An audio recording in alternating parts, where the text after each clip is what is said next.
Dear students, आज हम लोग ऊष्मीय प्रसार के बारे में पढ़ेंगे। आइए देखते हैं ऊष्मा क्या है। ऊष्मा ऊर्जा का एक रूप है जिसका स्थानांतरण दो या अधिक निकायों के बीच अथवा किसी निकाय एवं उसके परिवेश के बीच तापांतर के कारण होता है। ऊष्मा का स्थानांतरण सदैव उच्च ताप से निम्न ताप की वस्तु की ओर होता है। ताप ताप किसी वस्तु का वह गुण है जिससे हमें यह पता चलता है कि वह वस्तु किसी अन्य दी गई वस्तु के साथ तापीय साम्य में है अथवा नहीं। बायल का नियम। इस नियम के अनुसार नियत ताप पर किसी गैस के निश्चित द्रव्यमान का आयतन उसके दाब के व्युत्क्रमानुपाती होता है। अतः V प्रोपोर्शनल टू 1/P या PV इक्वल टू नियतांक। यदि किसी गैस का प्रारंभिक दाब P1 और आयतन V1 तथा प्रक्रम के बाद अंतिम दाब एवं आयतन P2 तथा V2 हो तो P1 V1 equal to P2 V2। वास्तविक गैसें निम्न दाब एवं उच्च ताप पर ही बायल के नियम का पालन करती हैं। चार्ल्स का नियम। इस नियम के अनुसार नियत दाब पर किसी गैस के निश्चित द्रव्यमान का आयतन उसके परम ताप के अनुक्रमानुपाती होता है। अतः V प्रोपोर्शनल टू T या V/T इक्वल टू नियतांक। यदि किसी गैस के लिए प्रारंभिक आयतन एवं ताप V1 तथा T1 एवं अंतिम आयतन तथा ताप V2 एवं T2 हो तो चार्ल्स के नियम से V1/T1 इक्वल टू V2/T2 होगा। दाब का नियम, लॉ ऑफ प्रेशर। यदि किसी गैस के निश्चित द्रव्यमान का आयतन स्थिर रखा जाए तो गैस का दाब उसके परम ताप के अनुक्रमानुपाती होता है। अतः P प्रोपोर्शनल टू T या P/T इक्वल टू नियतांक होगा। ताप मापन के विभिन्न पैमाने एवं उनमें संबंध।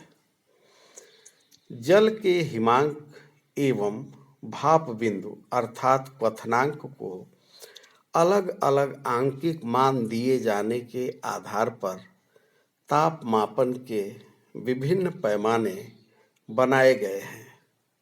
जैसे सेल्सियस पैमाने पर हिमांक बिंदु 0 डिग्री सेल्सियस एवं भाप बिंदु 100 डिग्री सेल्सियस लिया जाता है। फ़ारेनहाइट पैमाने पर हिमांक बिंदु 32 डिग्री फ़ारेनहाइट एवं भाप बिंदु 212 डिग्री फ़ारेनहाइट होता है, जबकि केल्विन पैमाने पर हिमांक बिंदु 273.15 केल्विन एवं भाप बिंदु 373.15 केल्विन लिया जाता है। इस प्रकार तुलनात्मक रूप से यहाँ एक आरेख द्वारा भाप बिंदु, हिमांक बिंदु एवं परम शून्य ताप प्रदर्शित है। इन पैमानों में आपसी संबंध निम्नवत होता है। C/5 equal to K-273/5 equal to F-32 divided by 9। इस प्रकार C इक्वल टू K-273 एवं C इक्वल टू 5/9 F-32 होता है। सेल्सियस पैमाने पर न्यूनतम संभव ताप -273.15 डिग्री सेल्सियस है, जो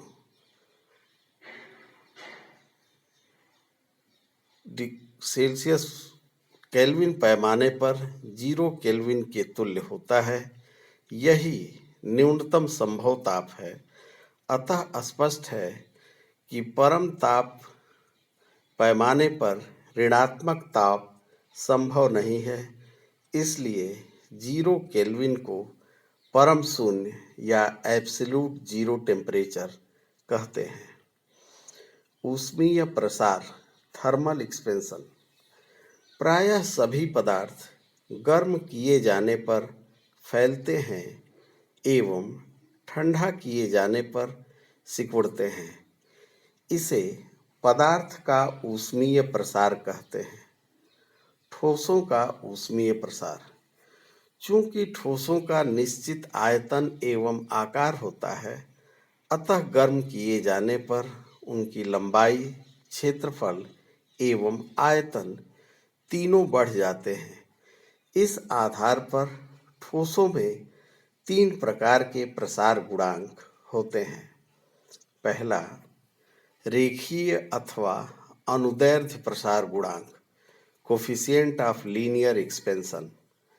प्रयोगों के आधार पर यह पाया गया कि गर्म किए जाने पर किसी छड़ की लंबाई में वृद्धि उसकी प्रारंभिक लंबाई एवं ताप वृद्धि के अनुक्रमानुपाती होती है।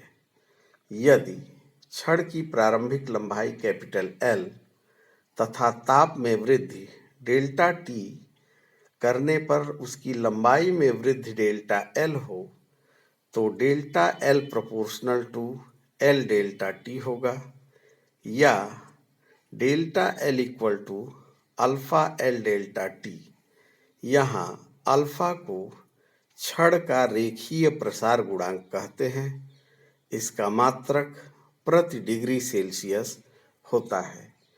यदि डेल्टा T बराबर 1 डिग्री सेल्सियस तो alpha equal to delta L upon L होगा। अर्थात किसी पदार्थ की छड़ का ताप 1 डिग्री सेल्सियस बढ़ाने पर उसकी लंबाई में होने वाली भिन्नात्मक वृद्धि को उस पदार्थ का रेखीय प्रसार गुणांक कहते हैं। क्षेत्रीय प्रसार गुणांक, कोफिशिएंट ऑफ सुपरफिशियल एक्सपेंशन। प्रयोगों के आधार पर पाया गया कि किसी पदार्थ के समतल पटल के क्षेत्रफल में वृद्धि डेल्टा A उसके प्रारंभिक क्षेत्रफल A तथा ताप वृद्धि डेल्टा T के अनुक्रमानुपाती होती है। अतः delta A proportional to A delta T अथवा delta A equal to beta A delta T या beta equal to delta A upon A delta T होता है। यहाँ बीटा पदार्थ का क्षेत्रीय प्रसार गुणांक है। इसका मात्रक प्रति डिग्री सेल्सियस होता है। क्षेत्रीय प्रसार गुणांक बीटा एवं रेखीय प्रसार गुणांक अल्फा में संबंध। मान लीजिए किसी पदार्थ के वर्गाकार पटल की प्रत्येक भुजा 1 सेंटीमीटर एवं रेखीय प्रसार गुणांक अल्फा है, तो पटल का प्रारंभिक क्षेत्रफल 1 वर्ग सेंटीमीटर होगा एवं पटल के ताप में 1 डिग्री सेल्सियस की वृद्धि करने पर प्रत्येक भुजा 1 प्लस अल्फा सेंटीमीटर एवं क्षेत्रफल 1 प्लस अल्फा का होल स्क्वायर हो जाएगा। अतः पटल के क्षेत्रफल में वृद्धि delta A equal to 1 plus alpha whole square minus 1। चूंकि अल्फा का मान 1 से काफ़ी कम होता है, इसलिए अल्फा स्क्वायर और भी छोटा होने के कारण नगण्य माना जा सकता है। तब डेल्टा A लगभग 2 अल्फा के बराबर होगा। अतः बीटा की परिभाषा से delta A upon A delta T बराबर 2 अल्फा। इस प्रकार बीटा इक्वल टू 2 अल्फा होता है। यही अल्फा एवं बीटा में संबंध है। आयतन प्रसार गुणांक प्रयोगों के आधार पर पाया गया कि किसी पदार्थ के त्रिविमीय ठोस को गर्म करने पर उसके आयतन में वृद्धि डेल्टा वी उसके प्रारंभिक आयतन V एवं ताप वृद्धि डेल्टा T के अनुक्रमानुपाती होती है। अतः delta V proportional to V delta T या delta V equal to gamma V delta T होगा। इस प्रकार gamma equal to delta V upon V delta T। Gamma को आयतन प्रसार गुणांक कहते हैं और इसका मात्रक प्रति डिग्री सेल्सियस होता है। यदि डेल्टा T का मान 1 डिग्री सेल्सियस हो तो gamma equal to delta V upon V होगा। अर्थात किसी पदार्थ के ठोस का ताप 1 डिग्री सेल्सियस बढ़ाने पर उसके आयतन में होने वाली भिन्नात्मक वृद्धि को उस पदार्थ का आयतन प्रसार गुणांक कहते हैं। आयतन प्रसार गुणांक गामा एवं रेखीय प्रसार गुणांक अल्फा में संबंध। माना किसी पदार्थ के घनाकार ठोस की भुजा 1 सेंटीमीटर एवं रेखीय प्रसार गुणांक अल्फा है। ठोस का ताप 1 डिग्री सेल्सियस बढ़ाने पर प्रत्येक भुजा की लंबाई बढ़कर 1 प्लस अल्फा एवं आयतन 1 प्लस अल्फा क्यूब हो जाएगा। अतः आयतन में वृद्धि delta V equal to 1 plus alpha cube minus 1 या डेल्टा V लगभग 3 अल्फा के बराबर होगा, क्योंकि अल्फा स्क्वायर एवं अल्फा क्यूब नगण्य होने के कारण छोड़े जा सकते हैं।